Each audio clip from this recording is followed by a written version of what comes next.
The National Finals Rodeo. Rigged competition and animal cruelty.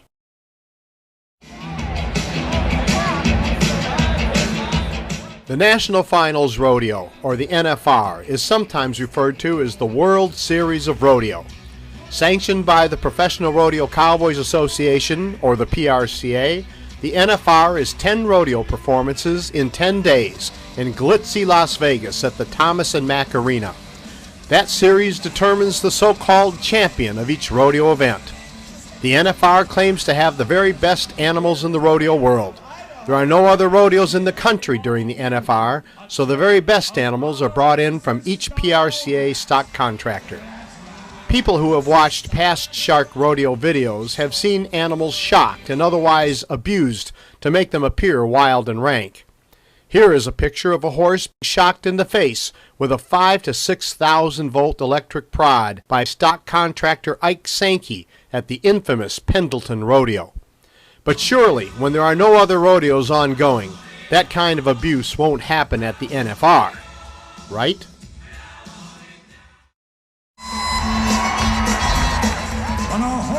Check out the fellow in the brown vest and black hat. His name is Charles Soilo. Mr. Soilo is the vice chairman of the PRCA board, second only to chairman Keith Martin. Mr. Soilo is also the PRCA's contestant director and saddle bronc representative. Mr. Soilo wears many hats, and he was additionally credited with choosing which horses were brought to the NFR. But there's one more hat that Mr. Soilo wears at the NFR. Watch Mr. Soilo as he slides a virtually invisible device onto the middle finger of his right hand. At first, our shark investigator was uncertain about what the device was. The device was only used on some of the horses, and in those cases there is no question that the behavior of the horses were affected. Since 50% of a rider's score depends on the performance of the animal, that means that the so-called competition of the NFR is corrupted. In this scene, the horse hesitates briefly. But once Mr. Soilo uses his device, the horse takes off like a shot. This indicates that Mr. Soilo's device is probably a shocker, something more akin to a weapon. Mr. Soilo removes his weapon and places it in his pocket. Next, Mr. Soilo scurries off to the next chute, so he'll be ready to shock the next horse. This is apparently Mr. Soilo's only function, to shock horses. Is that the job description of the vice chairman of the board of the Professional Rodeo Cowboys Association?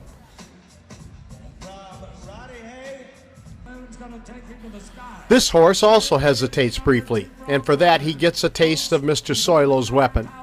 As a result, the horse moves forward and slams his nose against the chute. Whatever Mr. Soilo is using, it certainly is effective. Charles Soilo watches his handiwork for a couple moments. A judge in a striped vest stands just to Mr. Soilo's right. He certainly saw everything that just happened, but the judge does nothing about it. Mr. Soilo removes his weapon with the judge looking right at his hand, and still there is no reaction. Now we know the judges are in on the fraud. The next night's performance is more of the same. Mr. Soilo would shock a horse if it hesitated at all. Some horses were shocked even if there was no hesitation. Other horses weren't shocked at all. With 50% of the contestant's score dependent on the behavior of the animal, electroshocking horses is to rodeo what the steroid scandal is to Major League Baseball. This horse, named the High Life Gal, clearly did not want to be in the bucking chute. She dropped her head repeatedly and fought against being forced to buck. Charles Soilo's response is to shock her in the neck. Seconds later, the High Life Gal went down and she did not get back up. Witnesses said it was as if her legs simply stopped working. Was it the shock that caused the High Life Gal to go down? Rodeo people, while never saying what caused her to go down, later claimed that she was all right. In fact, rodeos have a long history of claiming that animals who have died from their injuries were fine. As the horse went into spasms, she was rolled onto a platform so that she could be carried to a trailer. let's exercise it together. And let's just say a little prayer for old High Life gal. I can tell you, the Serby family. With assurances the victim will receive good treatment from the rodeo announcer, the crowd breaks out in a cheer. Are there. They'll put enough manpower on it to take them out, just like you would an injured cowboy. Ladies and gentlemen, perhaps if they cheered loudly enough, they might relieve their collective guilt for the part they played in the injury of the victim.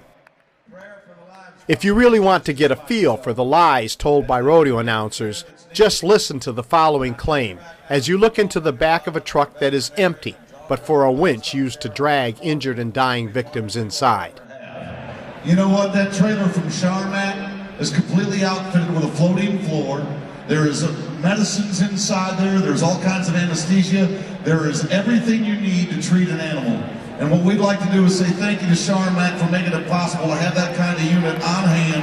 And we'd like to know how many of you love our rodeo animals as much as we do. Say a prayer for High Life Gal. Take another look before they close the gate. Do you see medicines, anesthesia, and everything you need to treat an animal? The habitual lying of rodeo announcers is indicative of the entire rodeo industry. If they didn't abuse animals, rodeo people wouldn't have to say a prayer for their victims, and it is highly doubtful God is impressed with requests that He clean up after the misdeeds of cruel people who secretly shock animals to make them appear wild and mean.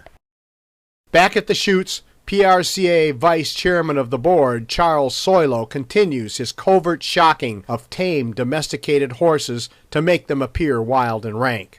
But suddenly, for just a moment, Charles Soilo makes the mistake of showing us his palm. A small electric shock device can clearly be seen, secured by a flesh-colored band. Remember this when you hear about wild, rank rodeo animals. Remember this when you hear about animals supposedly born to buck at the rodeo. Remember this when you hear that rodeo is America's sport. Shark released this video evidence to the Las Vegas media.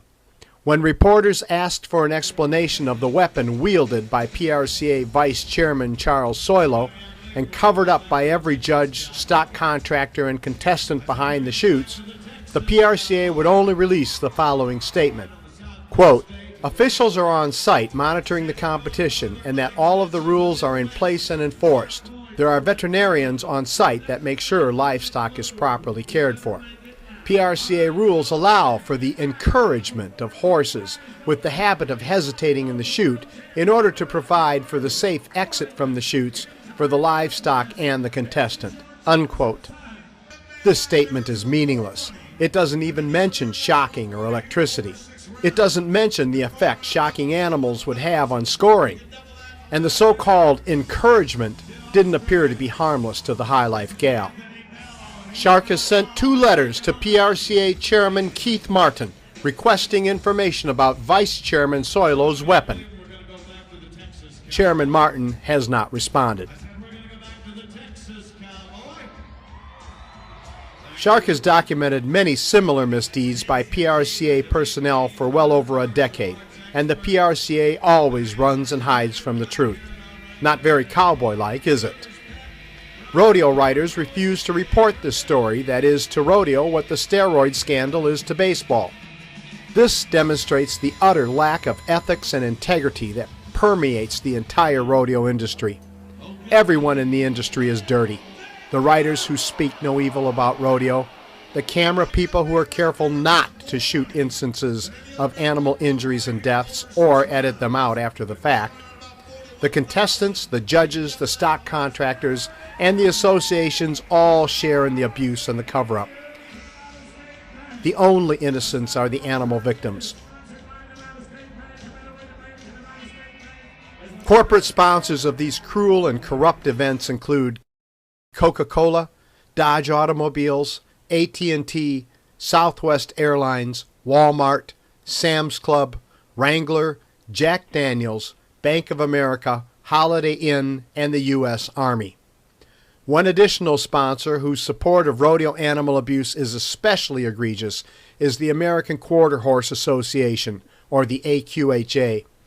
One would think that the AQHA is concerned about animal welfare, but the AQHA is a strident supporter of rodeo cruelty, and a betrayer of horses. Shark will continue to expose rodeo animal abuse, cruelty, and corruption. If you care about animals, please say no to rodeos and to rodeo sponsors. Thank you.